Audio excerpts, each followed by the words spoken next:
Let's bring in Democratic Congressman Ruben Gallego of Arizona. He serves on the House Armed Services Committee and is an Iraq war veteran. Very good to have you on board with us this morning. I know you have quite a story to tell about January 6th, and I'm wondering what your thoughts are about the committee adding a last-minute hearing in the middle of a recess. Well, I mean, I have no more information than you do, but I think the last time something like this happened was during Watergate, and that's when the president's secretary announced that she had tapes of the president talking about Watergate. So hopefully it has that level of importance. But I really think the January 6th committee for overall has done extremely well in terms of laying out what happened, how it happened, and who was involved. To a point that many of us have really been shocked by it. Yeah, I've been shocked by how effective it's been, Congressman. Most of these congressional committees, as you know very well, usually have people talking for 5 minutes, then somebody else talks for 5. It's just horrible. This has really been something. I want to first of all cover us.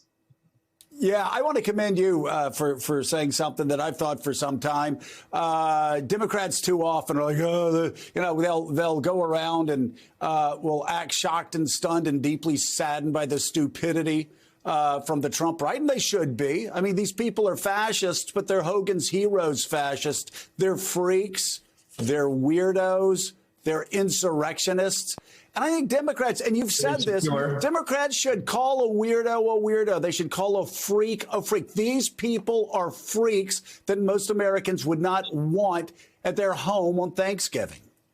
Yeah, I mean, I think the problem the Democrats have is that there is a difference between Republicans and Trump supporters. I have lots of friends that are Republicans that aren't Trump supporters, may have voted for Trump, but they're not weirdos carrying flags around and having boat parades and having statues of Trump. And my point also is that, like, anybody that is that enamored with a politician, whether Democrat or Republican, is weird. You shouldn't be thinking about politics that often unless you actually get paid to do it, or just don't be enamored with politicians that much. Because, I mean, politicians are humans, and actually sometimes they're even worse than most normal human beings. So it's odd. It's really odd that I still drive around and I see Trump flags everywhere. Like, the guy lost, and you have a life. Go live your life. Don't surround yourself and base your whole life point off this guy who doesn't even give a flying F about you and probably just uses you as his little mobile ATM.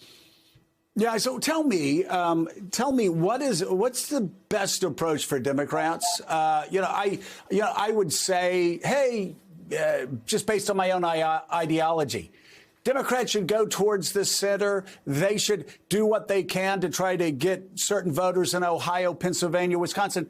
But you look, for instance, I don't think it's ideological, because you look, for instance, at Sherrod Brown in Ohio. Democrats have gotten wiped out. That guy, man, he is a powerhouse in Ohio.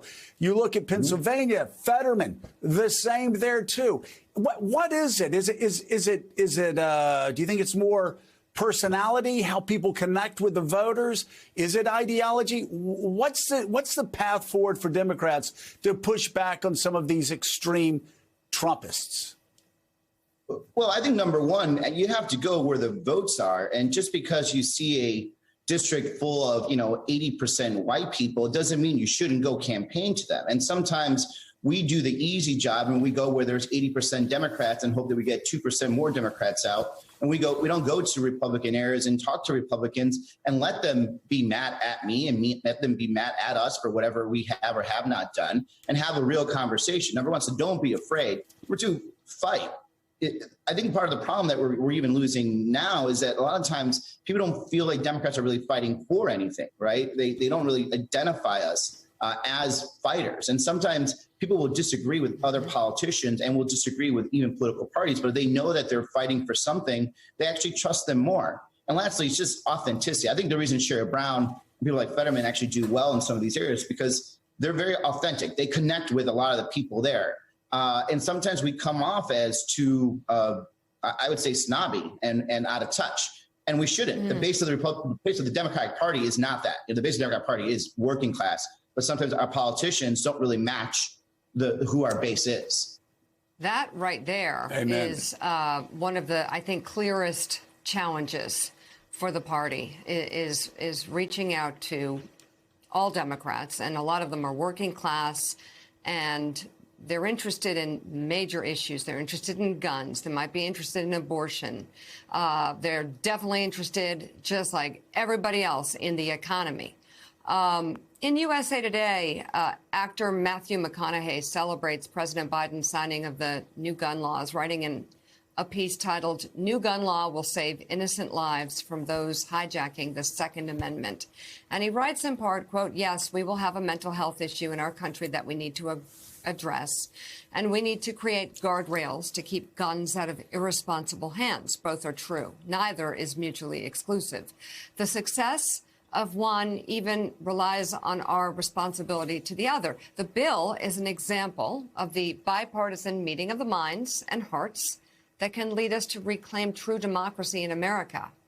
We each have a duty to protect our freedom and our rights. We also have an opportunity to make more responsible choices as we move forward, ones that serve others and ourselves. Let's each and all have a look in the mirror and make those choices that are on us and only us.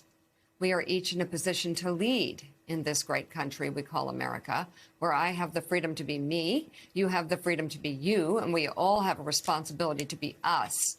One of the challenges here, though, Congressman, I'll throw it to you, is that I think that there are some parts of the American population that are focusing on a different truth.